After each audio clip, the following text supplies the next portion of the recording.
At sa ibang balita, pinaigting pang lalo ng Ateneo de Manila University ang seguridad kasunod ng pagdukot sa isa nitong estudyante sa loob mismo ng campus. Pinalaya rin naman ang estudyante nang hindi nagbabayad ng ransom. Saksi si Emil Sumangil, exclusive. Pinadadagdagan na ngayon ang mga ilaw sa loob ng campus at maglulunsad pa ng long-term security policy sa Ateneo de Manila University. Kasunod yan ang kaso ng pangingidnap sa isa nitong estudyante sa loob mismo ng campus.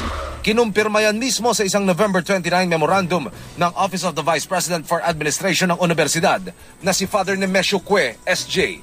Pasado alas 6 ng hapon daw noong November 21 nang dukutin ng biktima sa North Car Park sa loob ng Loyola Heights Campus, bagamat hindi na idinetalye ang mismong krimen. Hindi rin pinangalanan ng biktima na balik eskwela matapos palayain kahit wala raw ransom. Pero sa sumbong sa pulisya na nakuha ng GMA News sa isang source, lumabas na papauwi na raw sana ang biktima sakay ng minamaneho niyang kotse ng paligiran ng hindi pa matiyak na bilang ng suspect. Dito na siya tinutukan ng baril at saka dinukot. Sa Camp Karingal daw dumiretso ang magulang ng biktima na kalaunay inendorso ang kaso sa PNP Anti-Kidnapping Group.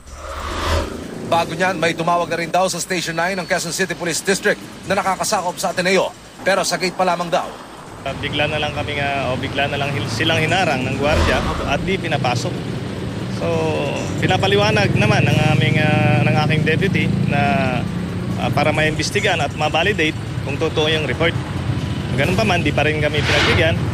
Ayon naman sa Communications and Public Relations Office ng Ateneo de Manila University, wala na raw silang ibang pahayag maliban sa ipinalabas ni Father Cue.